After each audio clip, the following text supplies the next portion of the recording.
Masar sir.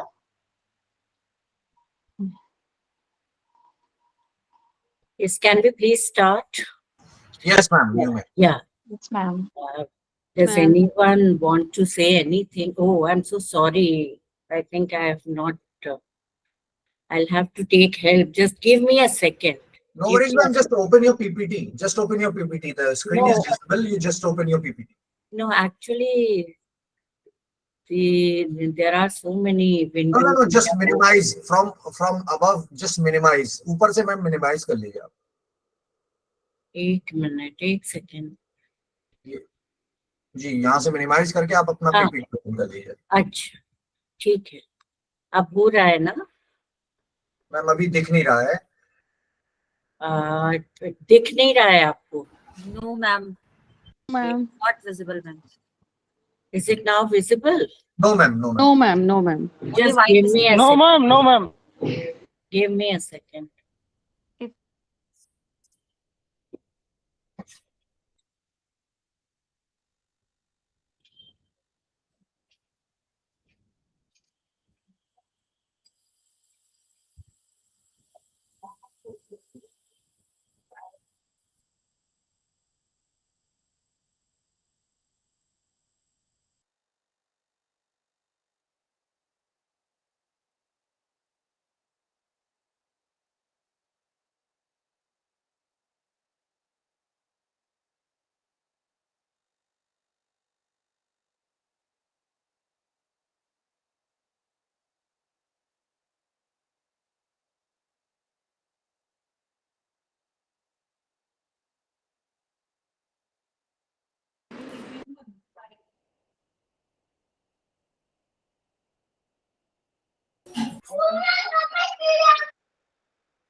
Yes, ma'am. PPT visual. Okay. Visible, ma'am. Slide visible. Visible. चलो ठीक है, चलो. Yes, ma'am. Visible, ma'am. Okay, thank you. So today, the title which I have chosen for my 1 minute. Why is it not again working? Thumbs up.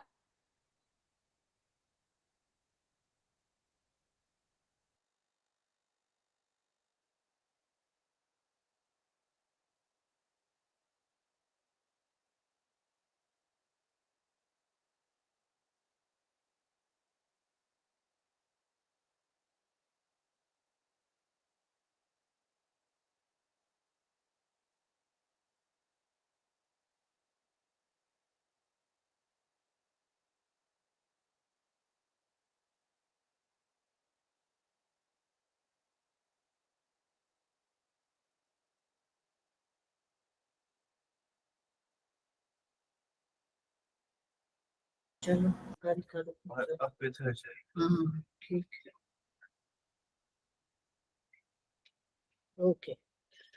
So the screen is now visible. Yes, ma'am. Yes, ma'am. Yes, ma'am. Yes, ma'am. Yes, ma'am. Visible. So the topic that I have chosen to talk about today is about two unrivaled teachers and two different historical periods. And through the history, through the profile of these two teachers, about whom I'm going to talk about, we are going to draw some lessons for teacher education. So that is what I'm going to do. And in Hindi, I've actually published about these two teachers, and in Hindi I titled my article as two दो बेमिसाल अध्यापक और दो अलग दौर. So the two teachers that I'm going to talk about, one is Safdar Naqvi, and who joined the school, and the school that he joined and he worked for is called as Shafiq Memorial School. It is still there working. The school started as a madrasa, and in 1947, after the communal riots happened, after the partition of India, as a small school of Jamia Millia Islamia called Talimi Markaz started working in the vicinity, in the campus of what is known as Shafiq Memorial School today. And Safdar Naqvi joined that school as the first teacher in 1948, and he retired in 1990. And the second teacher, I'm using a pseudonym for this particular teacher because he's still teaching. He joined Shafiq Memorial School in 2005 and is still working. So as I said, this name, Safdar Naqvi, is the original name that I'm using for Mr. Naqvi, and Islam is a pseudonym which I'm using for the second teacher. So some of the questions that I will be raising for analysis in my presentation are, is the work of these teachers that I'm going to talk about, Safdar Naqvi and Islam Saab, is it a product of their respective times? And if it is so, how is it a product of their respective times? Then second thing that I will be talking about is the change in the organizational structure of the school and education system at large, responsible for the respective roles that these two teachers played in the school and the society at large. And the third question, was Safdar's role a part of Nehruvian dream, a part of Nehru's nation building project, not process? In fact, it was we call it a nation building project. So was the role that was played by Safdar Naqvi in school and in the mohalla where the school was situated and in society at large, was it a part of Nehru's nation building process? As you know, as I mentioned earlier, that Safdar Naqvi joined school in 1948. So these are some of the questions that we will be analyzing. Some of the sources, since it is a part of my presentation, is based on historical research that I was able to do. So it is important to mention the sources that I have used for my research and for my presentation today. So sources that I have used, firstly, these involve oral history. I spoke to not just, and I was fortunate enough to interview Mr. Safdar Naqvi, who is no more now, who passed away several years back. So I was fortunate enough to interview him.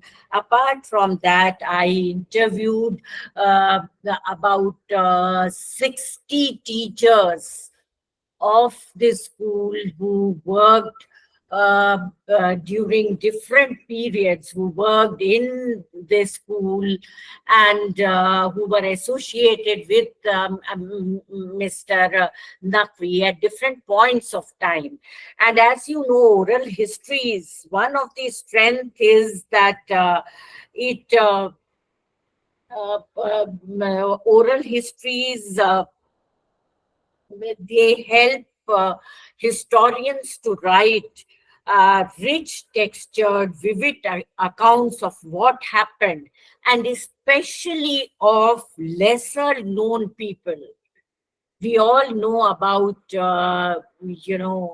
our political leaders, and some of those who are very well known, we know much more about through newspapers and other chronicles, but about people who are lesser known, such as, a teacher of an ordinary school. So we get to know his oral histories are a very good source of getting to know about such people who are deemed as uh, uh, as commoners, people like us who don't find that kind of, we do find some space through our writings, but otherwise we are not as celebrated, and especially teacher of a government aided school is not as celebrated as other people would be. So, and that is one of the aim of writing about this important teacher who did so much, but does not find a mention in history. So, apart from oral histories, I have used several. As I said, I interviewed Mr. Naqvi himself. I've interviewed other people. I've used primary and secondary data. Many of the pictures of those times and many photographs, other such things, and also secondary data in terms of what historians have written about the area, about this school. Another important source is a monthly newspaper or magazine called Shikshak Sathi, which Safdar Naqvi started publishing in 1978 and continued to publish till his death, as I said a few years ago. And in that newspaper, this Shikshak Sathi, he used to write a very interesting column, which he called as Half a Century Struggle. So this Shikshak Sathi was it proved to be an important source of data about Safdar Naqvi, and many players who at that time, by players I mean teachers, respondents, mohalla people, teachers of many other schools, not just government aided schools, about teacher movements and about such things. So these are some of the sources that I was able to look at. Just a very brief profile about Safdar. Safdar Naqvi belonged to a Jagirdar family of Amroha in Uttar Pradesh. His ancestors worked as mansabdars in the Mughal courts and got Jagirs as gifts, for which no revenue was required to be paid. This privilege continued even during the British rule. Unfortunately, because of Safdar's grandfather's extravagant ways, no Jagir was left when his father reached the age of maturity. And being educated in Arabic and Persian, his father got a small job in the irrigation department of Uttar Pradesh, and he retired from service much before independence happened and shifted to his hometown in Amroha after retirement. And that is where Safdar, started his studies, and he did his high school from around Amroha, and by the time his high school results were declared, the financial condition of his family was really bad, and he reached Delhi in search of employment. And after searching for jobs, mm, uh, mm, he landed at a primary school which was affiliated to Jamia Millia Islamia, and which was earlier situated in Karol Bagh. As I mentioned, this school was burned down and restarted in the campus of Shafiq Memorial School. It was not known as Shafiq Memorial School at that time. It was known as Talimi Markaz, which was started by Shafiqur Rahman Qidwai, who was the manager of this school. And after searching for jobs for about a month, after headed back to Amroha, as there was a mass scale recruitment in government offices after the World War got over, and he got a job of junior clerk in the rationing department of Amroha at 16 years of age. So, but later he writes and he told me that when he got transferred to another place, he was not happy at all, because the atmosphere, what he called as, it changed to over income. And I'm sure you know what he meant by over income. Over income, he meant that there was a lot of what we call in Hindustani as rishwatkhori, or there was a lot of exchange under the table which was taking place. And Safdar was totally dissatisfied with it, and he left the job. And he came back to Delhi, and he's joined his cousin, Kaisar Naqvi. He was working with an organization called Shanti Dal.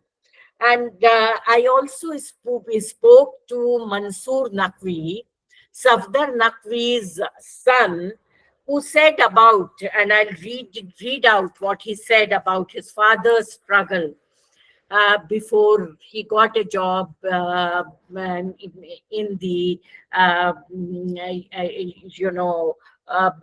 a small government job. So in the rationing department, he said that घर के हालात इतने बुरे थे उस जमाने में कि उनके पास सिर्फ एक कुर्ता, एक पजामा और एक शेरवानी थी। खुद अपने हाथ से कपड़े धोते थे। माँ काफी बुजुर्ग थी। माँ का दुपट्टा बांध कर कपड़े धोते थे। प्रेस थी नहीं तो पीतल के लोटे में अंगारे भरकर कपड़े प्रेस करते थे। फिर स्कूल जाया करते थे। कोई ये नहीं कह सकता था कि ये गरीब खानदान का है। अमरोहा की नौकरी से रिजाइन इसलिए दे दिया क्योंकि बाद में वहां काम नहीं था और वो हराम की खाना नहीं चाहते थे। So as I said that he resigned from there and he joined his cousin Kaisar Naqvi, who was working with Shanti Dal in Delhi. And to begin with, I'll be talking about the different hats that Safdar Naqvi wore and the different roles that he played over time.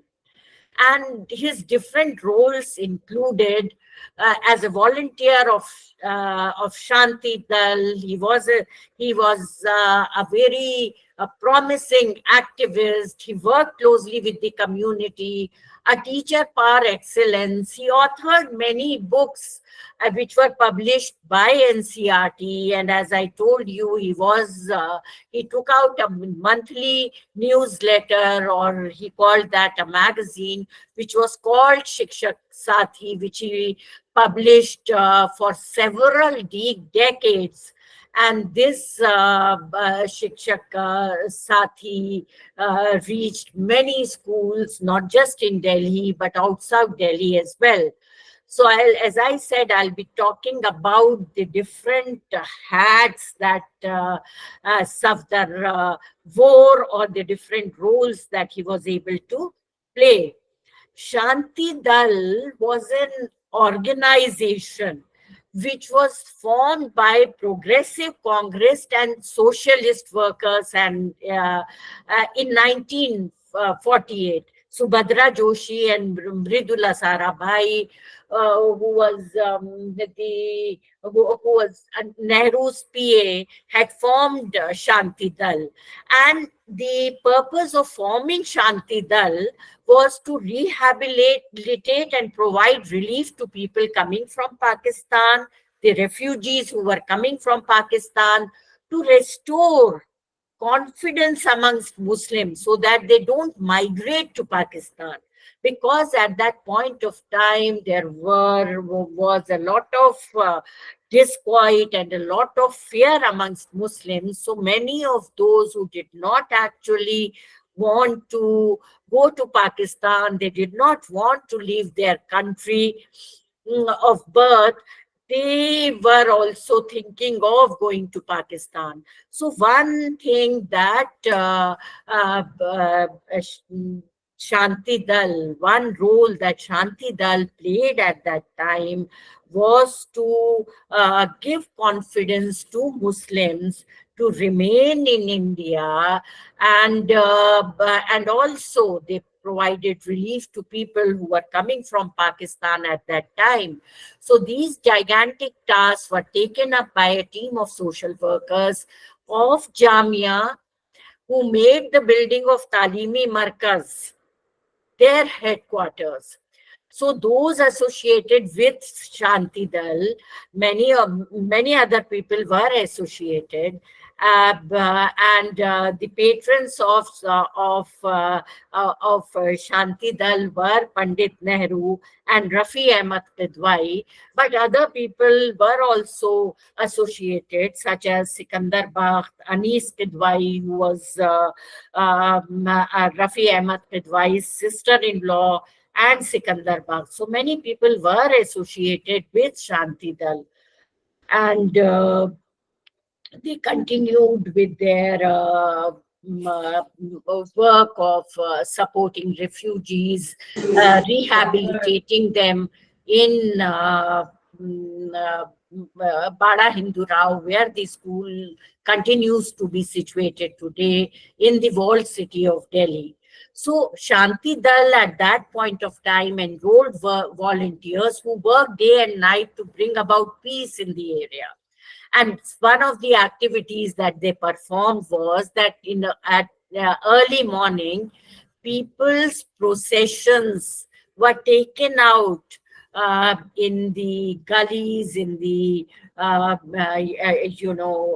lanes of the walled city, which was impacted by the violence following the partition of India. So people in procession singing songs of peace and harmony went through the lanes, and these small processions were known as Prabhat Pheris. So, there were various mohallas of the world cities were distributed amongst various volunteers. So, for example, 4 mohallas of Pulbangash, and Pulbangash, as those who know Delhi well would know that Pulbangash still exists by the same name. It is also a metro station, and the school that I'm talking about, with which Safdar was associated, is close to Pulbangash. So 4 mohallas or 4 areas of Pulbangash, namely Beriwala Bagh, Naya Mohalla, Nawabganj and Kishanganj, were unofficially, these were listed as Muslim zones. At that point of time, the tension was so high between the two religious groups that it was decided, and historians, as I said, that I also looked at many secondary sources, and there is a book which has come out recently by Rotam Geva of Princeton University, and he has written how different mohallas at that point of time, because of mounting violence and because of polarization between the two communities, these mohallas were divided into Muslim zones and Hindu zone. So Safdar was made in charge of these four mohallas at that point of time. So what then happened was, okay, I'll talk a little about their activities in the mohallas, and I'll read out some of the things that he did at that point of time.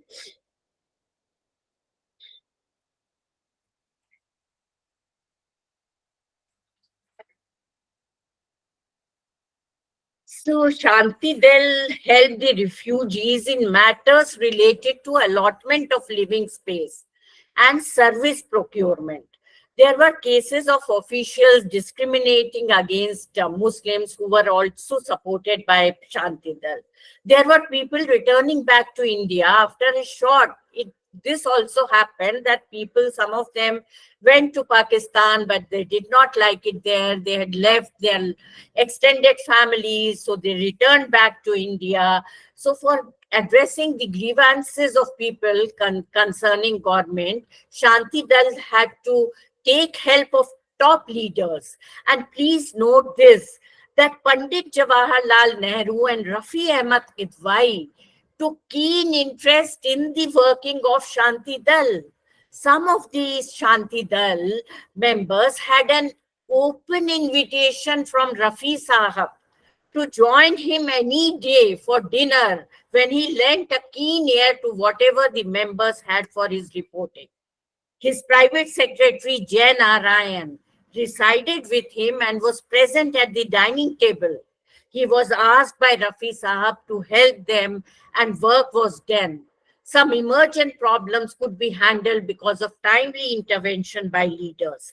So what I'm trying to say is that there was a close connect between the leaders and the Aam Aadmi, between teachers, between volunteers who were working with Shanti Dal.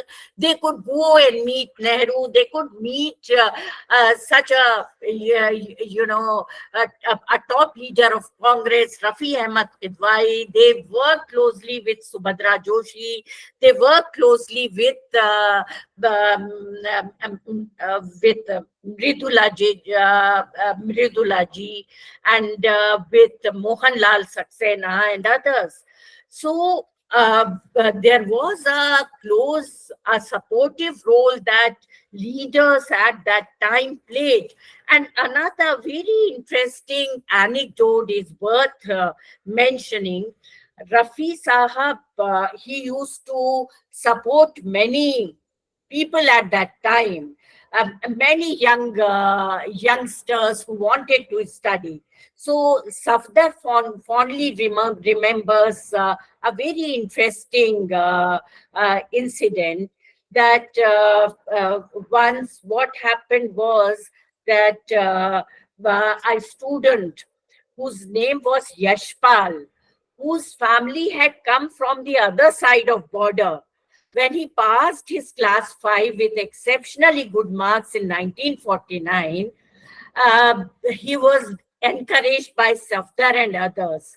And Safdar found that Yashpal's father was paralytic and his mother worked as a domestic help in some houses. So what Safdar did was he introduced Yashpal to Rafi Sahab, who got him admitted to Jamia. He also wrote a letter to registrar that, and Rafi Saab wrote this letter, that he will bear all the expenses of Yashpal. Whatever he wants to study, he should be allowed to study. And Yashpal then passed class 10th with flying colors. And Rafi Sahab then, after he passed class 10, Rafi Sahab sent him to Aligarh Muslim University for engineering. Yashpal was in the second year of engineering when Rafi Sahab passed away. In Safdar's words, and Safdar told me this, the boy was crying or feeling as if his father has died. वो बच्चा वो यशपाल जो second year engineering में थे वो ऐसे रो रहे थे जैसे उनके बाप का इंतकाल हो गया हो. So when Yashpal reached Aligarh, but he was in Delhi when this news reached him, and he was crying in front of Safdar that who will support me in continuing my studies. But when Yashpal reached Aligarh, he found a letter written by the personal secretary of Pandit Nehru. The letter said that all expenses of his students whom Rafi Ahmad Kidwai supported will now be borne by Pandit Nehru.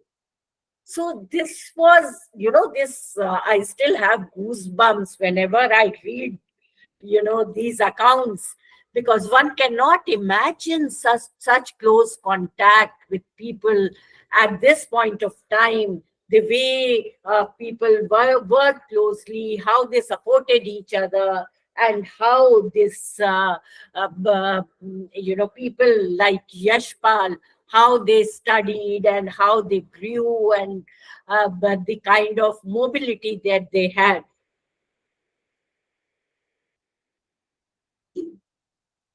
So I talked about Shanti Dal and how Safdar volunteered and worked with Shanti Dal to bring about peace at that time of turmoil. Another very interesting activity that was taken up by Safdar Naqvi, though it was started by his brother Kaisar Naqvi, was that they started clubs which were known as Bal Biradris. More than 100 such clubs were opened across the city in Delhi. The club in Beriwala Bagh was famous, and the purpose of starting these clubs was to bring children of different socio-religious communities together so that they shed their stereotypes, they get to know each other, they appreciate each other, and there is harmony between different religious groups. So, and such a committee now, after so many years, it also talked about with the kind of polarization that has now again happened between religious communities. One thing that Sachar Committee reports in its 2006 recommendation suggests creation of cultural and other such spaces called as common spaces where different children, they get together and play together. So these Bal Biradris, these clubs were started by Kaisar Naqvi, which was supported by Safdar Naqvi, and more than 100 were opened in the city of Delhi itself, and one Bal Biradri, which I have also been to, which continued till 70s. So at that point in the 70s, my father was in Aligarh, and I also went to a club which was again started by Kaisar Naqvi, who was who later became the in charge of NSS and continued to be the in charge of NSS for several decades in Aligarh Muslim University. And he started one such club close to the Women's College, to the campus of Women's College, and the intersection between Women's College and Amir Nisha. There used to be, I don't know if it is still called the same, but it used to be called as Bal Biradri when I was just 2-3 years old, and I used to go there. So these Bal Biradris were up here, started at that time. Another very interesting thing that I got to know was at that time, the way we have access today to the social media, to so many news platforms on our phones and television, and we have printed newspaper, which we get in our homes. So everybody did not get a newspaper at home.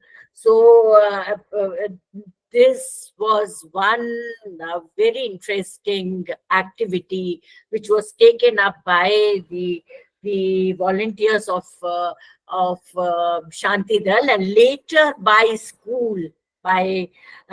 It was after Talimi Markaz shifted. It was called as Delhi Middle School. It became a middle school. Now it is a senior secondary school called as Shafiq Memorial Senior Secondary School, named after one of the founders, Shafiq Sahab, Shafiqur Rahman's Tadwai was one of the founders of this school. So it is called as Shafiq Memorial School. So one activity at that point of time in 1948-49, those involved with the school, they started, and Safdar Saab was at the helm of this activity. So they started to, on the Chaurahas at road, where at the intersection of different roads, they started to place or paste Diwari Akhbar, and this akhbar, this newspaper used to be big, 10 by 4 feet in size. For example, when national budget was out in the evening, Safdar prepared the budget number, which was put up in the locality in the morning. The paper contained such pictures and sentences that people thought that there was an attempt to provoke people. Safdar was of left-leaning, and the paper was very critical of the budget, but no reference to any term such as revolution was made. So a crowd of people enthusiastically read the paper put up at a chalk in the locality. And later, Safdar came to know that a CID officer was doing the rounds of the locality and asking people about the person who had made the newspaper of the akhbar, the Diwari Akhbar. So the police was on lookout, though of course, in those times, we are again living in, difficult times when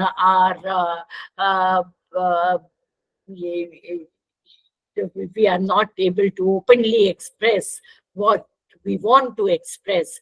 But in those times, I think, because the country has gone through a national movement and people were aware, they knew what protests are, they had protested for the independence of India, and they knew how to go about these things. So it was not at that point of time, there was a little, of course, as compared to today, people were able to criticize, they were able to protest, and we'll get to know about one such protest as we go through this presentation. So this was an interesting activity. Yeah, as I said, that Safdar Naqvi, there is hardly any, sorry to say, any trade union activity today, or if we talk about our own Jamia, teachers union, we don't have a teachers or a students union in Jamia Millia Islamia, which is actually very sad. But at that point of time, and Safdar has written about teachers' movement in so many volumes of the newspaper, that Shikshak Sathi, that newspaper Camp magazine that he was the editor of, that used to come out every month. So he has written a lot about teachers' movement. And at that point of time, government-aided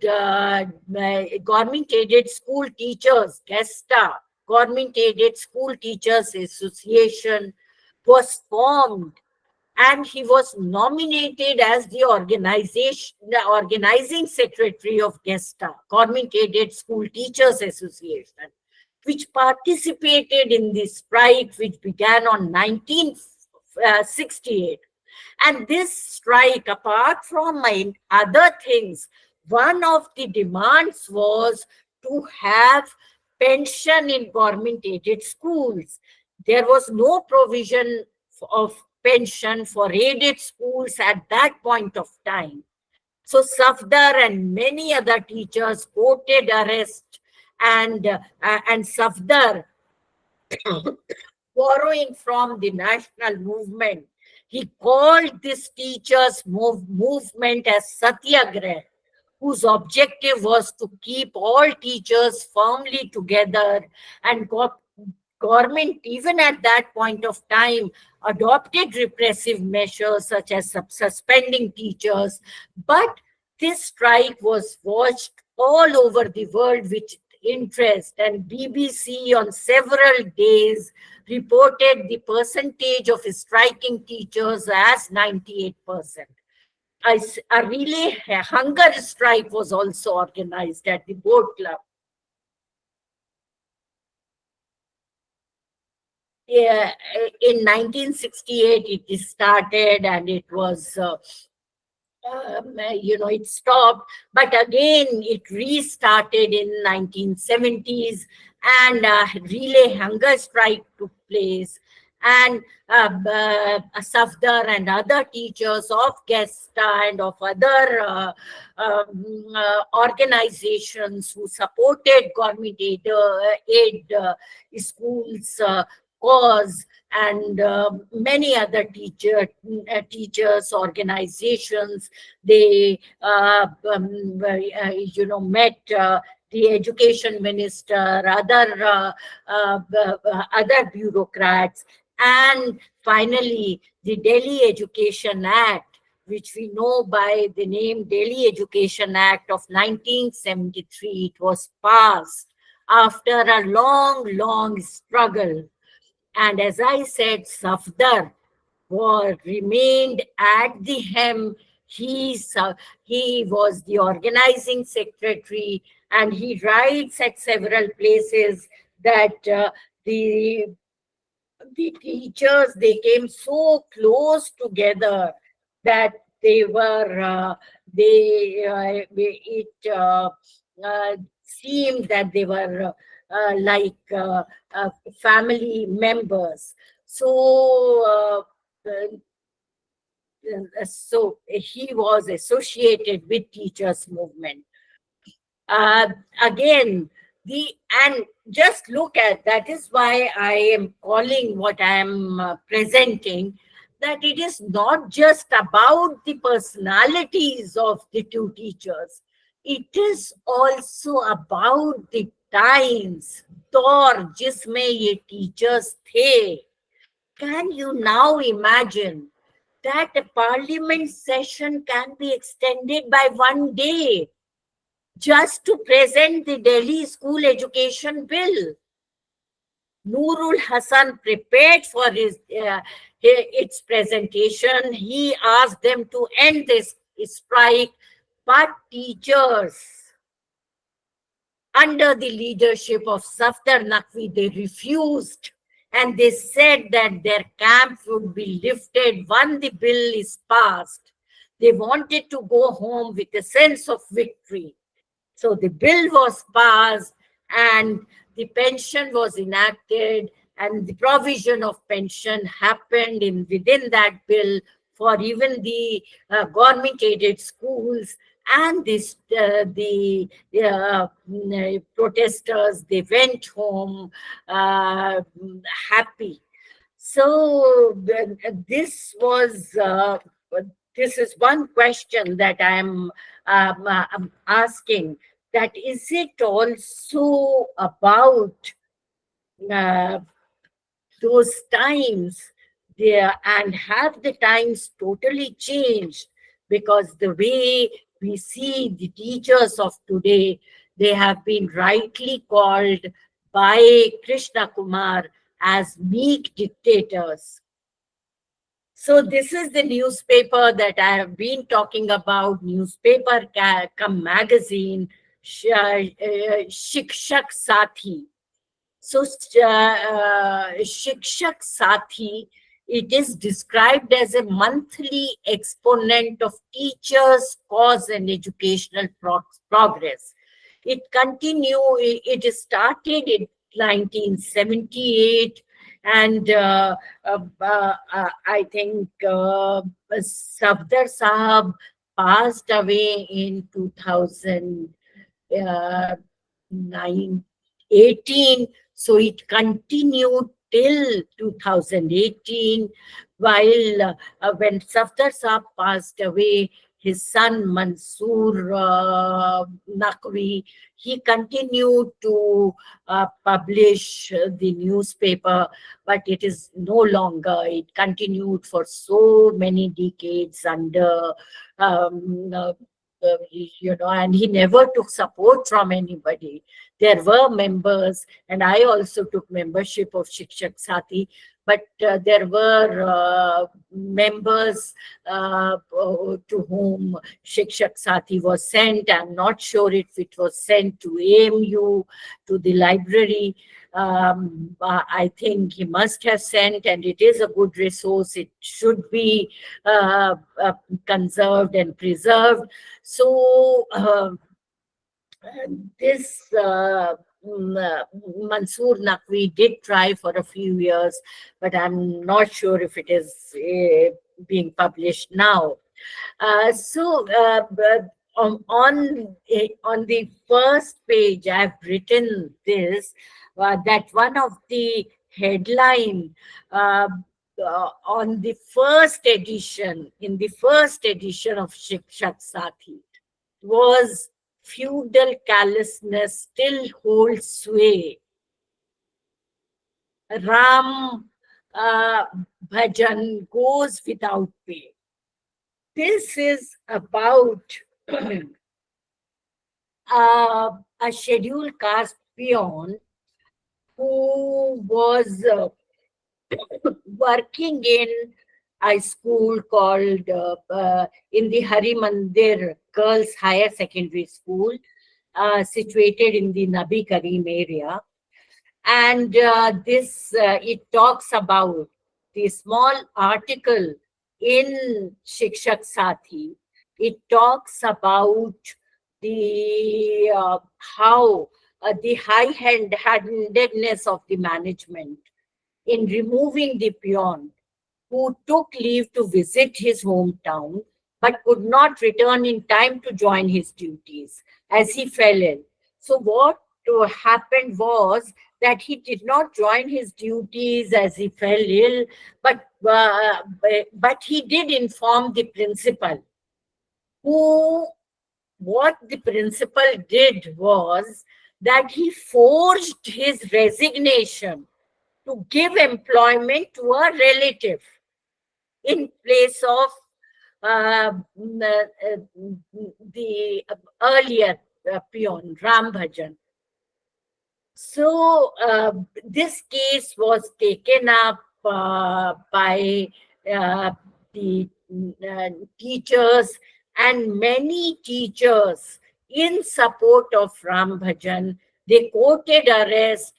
More than 5,000 teachers at that point of time quoted arrest, and they walked from Utsia Park in Old Delhi to Old Secretariat to present a charter of demands to the administration of um,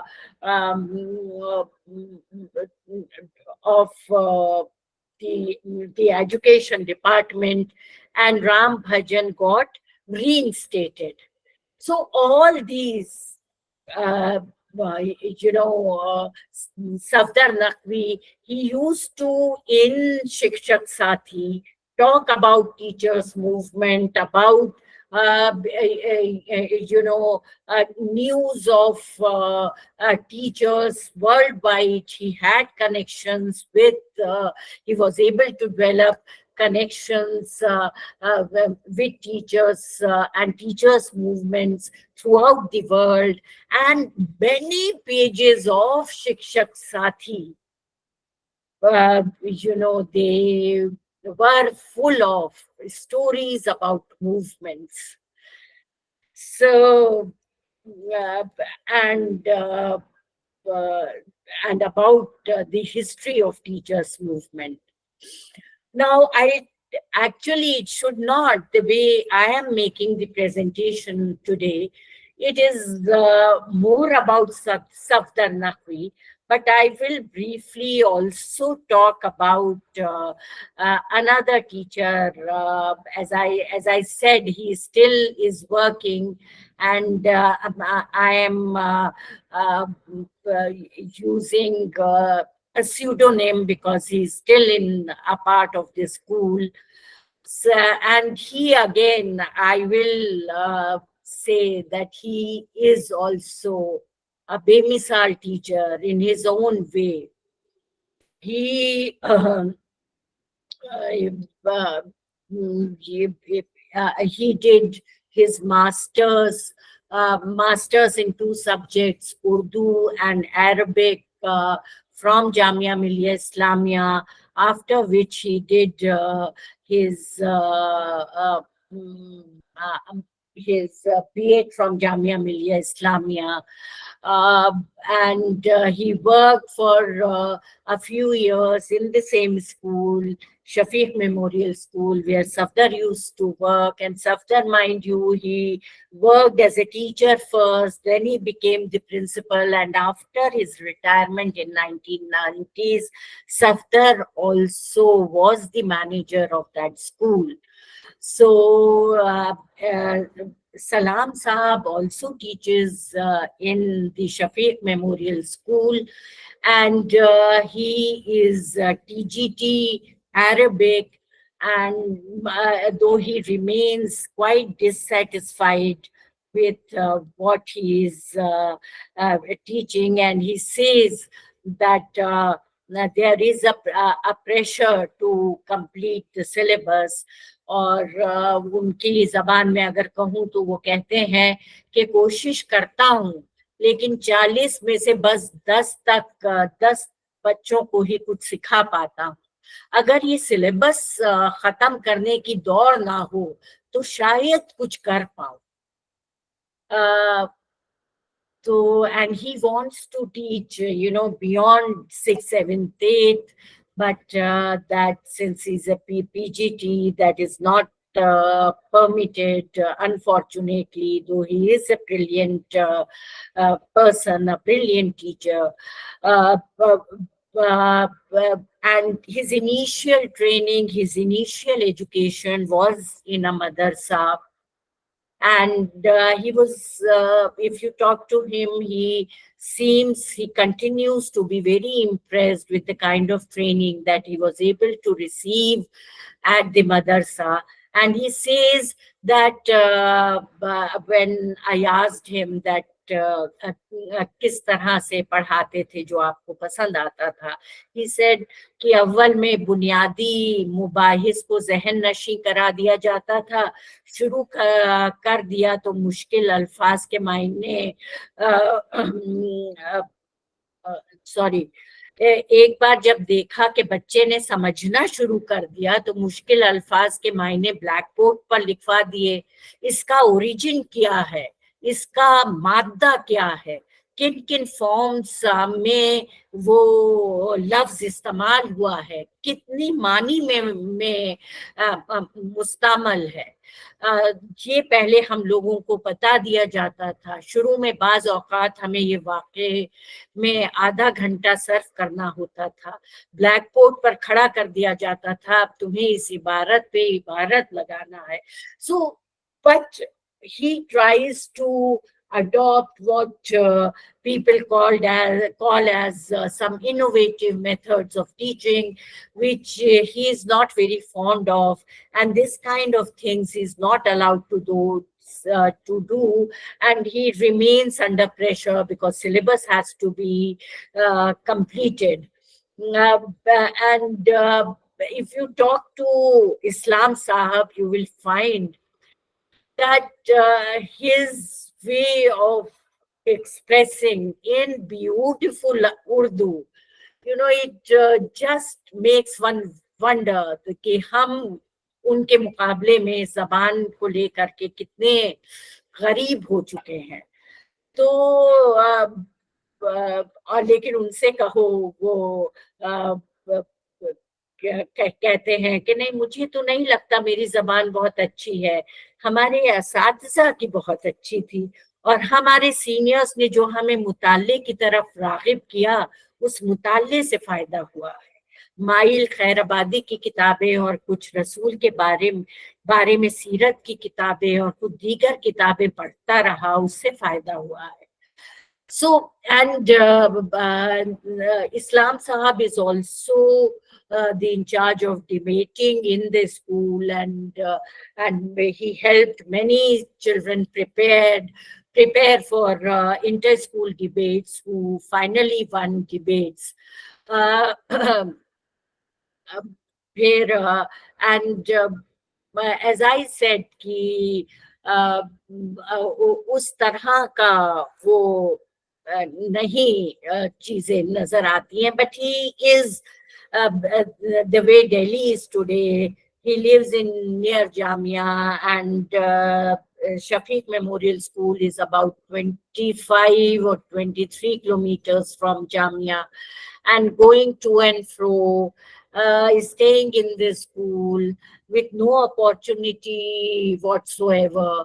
An exceptional teacher like him has been reduced to just doing the monotonous job of teaching in the classes, coming back, doing a little whatsoever he's allowed to do, helping children prepare debates, and for some time he also joined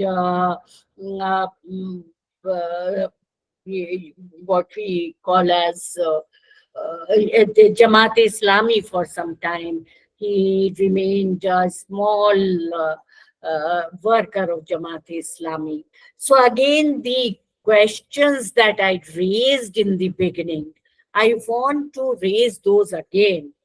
That is there a stamp of their respective social, political, historical periods on the professional identities of these teachers? Safdar never imagined himself as a subaltern, and he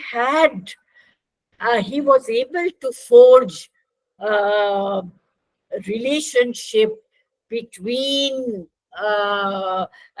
with different institutions, with different leaders, and the way he worked was that a part of the nation building project, was that a nation project in the making. So these questions I wish to repeat. And was the period in which Safdar was there, in which Safdar was a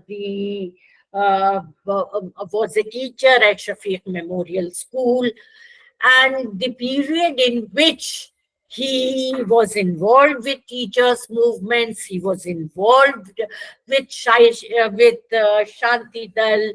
He was involved with the Communist Party for a brief period. He joined the school after doing his 10th and 12th, but he continued his studies. He was given leave and he went to do his MA in English, and later he went to Aligarh Muslim University, from where he did his BEd, and later he did his MEd. He was involved with NCERT. When textbooks were being written, Safdar got an opportunity to contribute to textbook writing project, to textbook writing process of he was a history person, and he wrote textbooks of history along with others. He also wrote small stories for children which were published by NCERT. So was that period of 1948 till 1990s, till the time Safdar was associated with the school as teacher, was that a period of support and nation building versus a period of neoliberalization when Salam Sahab is working in the school? ये पूंजीवाद का जमाना है, ये standardisation का जमाना है, ये होमोजेनाइजेशन का जमाना है. Is the organizational structure of the school and the education department, has that also undergone a change?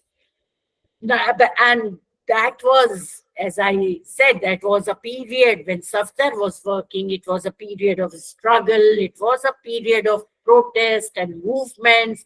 It was a period when national movement has resulted in the independence of India. And now is the period when teachers are increasingly being made into subalterns. They are being what Krishna Kumar calls as meat dictators. So now I will talk briefly about how we have to, and I think I want us to together think about reimagining teacher education program. The way teacher education program, I was looking at the kind of sessions, very interesting sessions that have been organized in this refresher course. But one thing that I noticed was that these sessions were very technical kind of sessions. You know, technical in the sense that you get to know about ICT and use of computers and use of certain things. But to question if I was wondering, and I'm sure it must have happened. I'm sure that the topics do not really convey what is, or the book cover does not really convey what is inside the book, or what is the topic does not tell us much about what happened during those sessions. But still, were those sessions, even at the level of teacher educators? I'm not just questioning the teacher education program, but I'm also questioning our role as teacher educators. Are we being, are we playing the role that we are required to play? Are, the kind of things that are we thinking of teachers when we prepare teachers? Are we thinking of teachers who are critical citizens of India, who can bring about transformation, who are able to argue, who are able to come together as groups, who are able to question the crisis at hand, who are able to see that the teachers have been reduced to becoming only delivery agents. If I talk about the way the AAP government, maybe the kind of propaganda which has happened around the AAP government and the claim that it makes of bringing about change in in Delhi schools, it is only a propaganda. And many people have written about it. There is, of course, there is change in infrastructure, but have they, appointed, recruited teachers, enough teachers? Have they made provision for teacher education? What kind of teacher education is there? Now the teachers have been reduced to the task of becoming mere delivery agents, जैसे हमारे यहाँ Zomato और Swiggy agents. All respect to them, due respect to them. But teachers have been reduced to becoming delivery agents. They are given, lessons. They are instructed to deliver, which is, I just dislike this word, to deliver a certain portion within a week, within certain days, and then the question paper, there is so much centralization that the question paper comes from the department and children are assessed on that question paper. There is hardly any flexibility. Teachers like Safdar Naqvi can, and people, teachers can become like Safdar Naqvi only if there is flexibility. I haven't talked about the way he was, the kind of teacher he was, because his students talk so much about the kind of teacher Safdar Naqvi was. As I said, he was a history teacher, and I met several of his students when I was interviewing, documenting history of the teacher and the school. And many said, वो तो ऐसी मंजर कशी करते थे कि सब कुछ जहन नशी हो जाता था. And one very interesting thing that a student pointed out, he said that I had a very different perspective compared to Safdar. And when he gave us a question to write in the exam, I wrote what I thought was right. And I was sure that I will fail the exam because I did not agree with Safdar. But when I got my marks, I was surprised to see that I had very high marks. So a teacher of that kind, if you have centralized assessment system, if you have, if teachers become only delivery agents, they are not given the opportunity to reflect. They are not, they are, and some of my students are also teachers in government schools, brilliant students.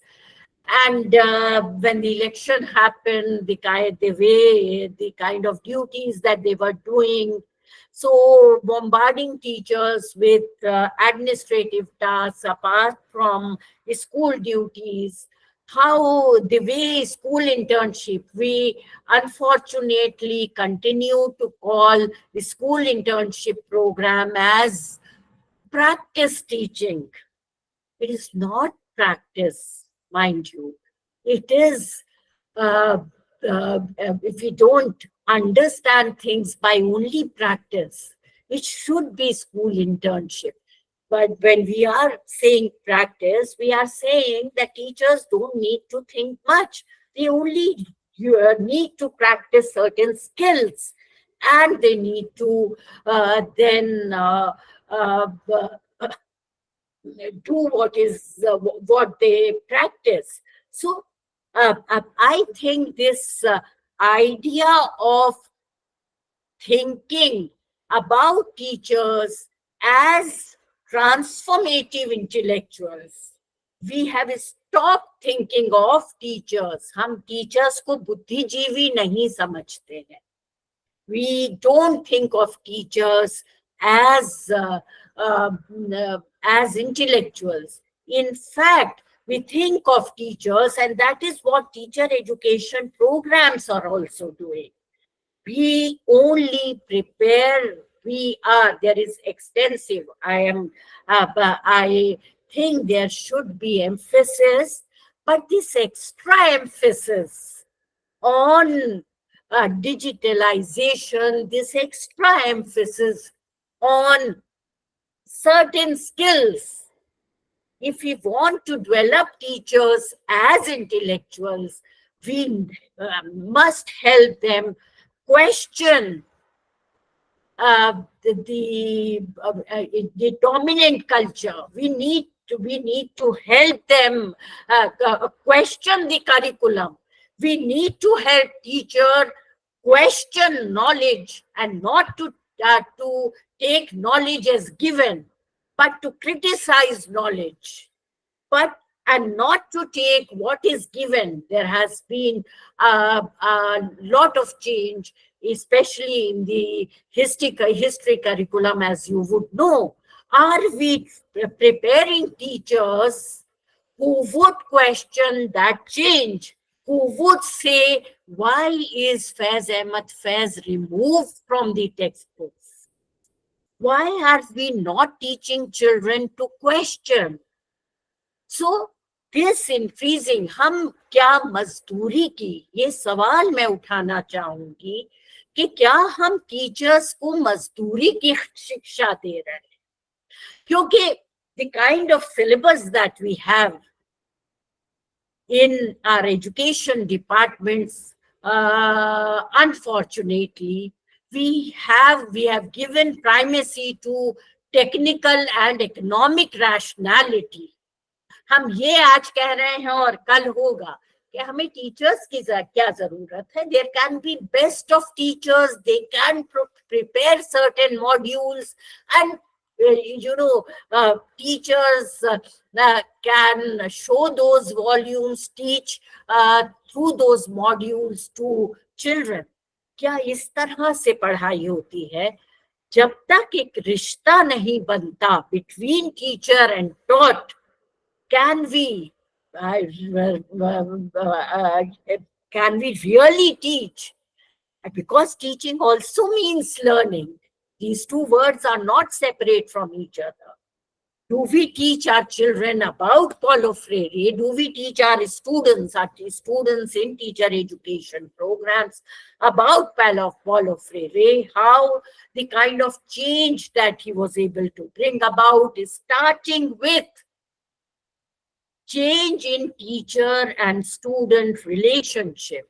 Are we teaching about our students about power?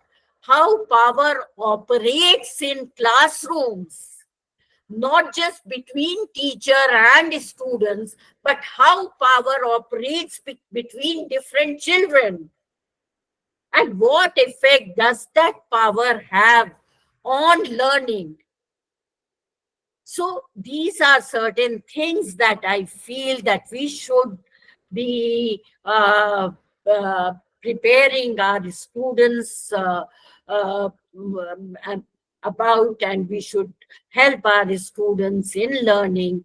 And I think one portion that is missing in all programs, teacher education programs, and that I feel that no movement has happened in India for decades. No teachers movement has happened in India for decades and decades now, barring this 1968 and 73 movement which happened, which I talked about.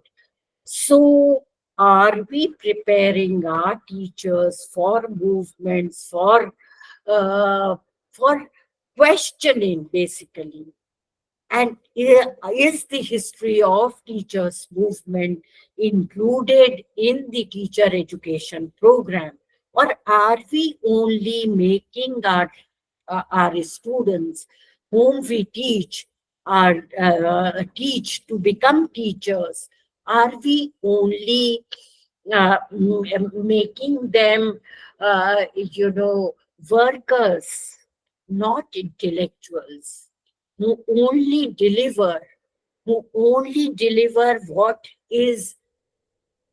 has been decided for them, who don't think much, who do not have the space to think, who do not question the curriculum, who only make lesson plans and deliver those lesson plans. And we object to when we supervise, we object when they don't stick to those plans. So, and are we preparing our students to work with communities, to do work closely with community, to understand them better, to understand the children who come to school from various places, from different contexts and different backgrounds? So, yeah. I will stop here. If you have any questions, I will be very happy to answer. Ma'am आपने एक बात कही कि हम एक meek dictators हैं ma'am जी, तो ma'am आप थोड़ा इलेबोरेट करेंगे कि किस वे में है, क्योंकि I think discipline is also very important in the class. जी, मैंने कहा कि हम लोग मीक डिक्टेटर्स हैं। ये मीक डिक्टेटर जो लफ्ज मैंने इस्तेमाल किया, ये मेरा अपना लफ्ज नहीं है। एक बहुत इंटरेस्टिंग किताब है कृष्णा कुमार की, पॉलिटिकल एजेंडा ऑफ एजुकेशन नाम है, पॉलिटिकल एजेंडा ऑफ एजुकेशन, जिसमें उन्होंने टीचर्स को मीक डिक्टेटर कहा है। मीक से मतलब तो आप हम सब जानते ही हैं, लेकिन डिक्टेटर से ये मतलब है कि वो अपना तो चलाते ही हैं, अपना जो उनको मर्जी चलानी है वो चलानी है, वो चलाते जरूर हैं, लेकिन वो जो डिक्टेटर है उसके अंदर वो एक पावर की इस मायने में कमी है कि अपने सिर्फ बच्चों पे चला पाते हैं। वो कहीं पर उस पावर का गलत भी इस्तेमाल करते हैं, और कहीं पर वो है एक कमजोर इंसान। मतलब अग्रेशन की अगर हम बात करें तो कई बार जो सबसे ज्यादा कमजोर होता है वो सबसे ज्यादा अग्रेसिव भी दिखता है। तो उस मायने में इसका इस्तेमाल किया गया है, मीक डिक्टेटर का। जी, thank you ma'am, very useful.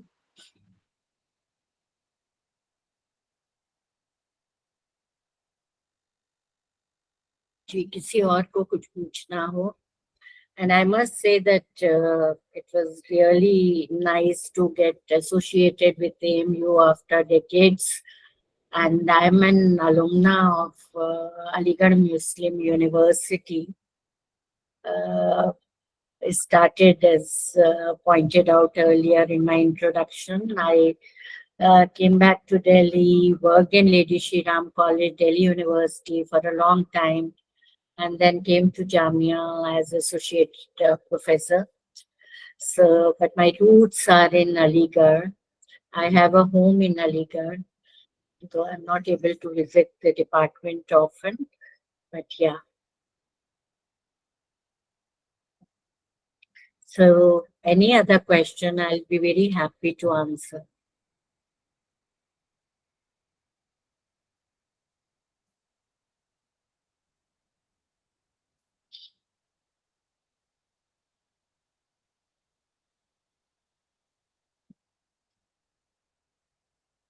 जी जितेंद्र जी, फरमाएं, आप कुछ पूछना चाहते हैं? No, ma'am. No, ma'am. जी, okay.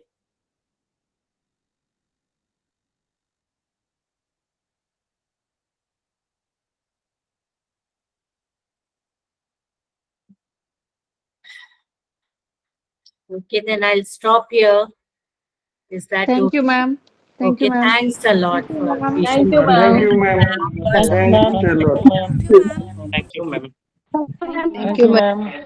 Okay, Sure. thanks Thank a you, lot. ma'am. Thank you, ma'am. Thank you, ma'am. अगर अभी भी किसी का कोई भी सवाल हो, I'll be very happy to answer. मुझे बहुत ये भी कमी बताया गया था कि कहाँ से लोग जुड़ रहे हैं। मैंने अज्यूम किया कि अलीगढ़ और यूपी के अलग अलग इलाकों से होंगे और जगहों से होंगे।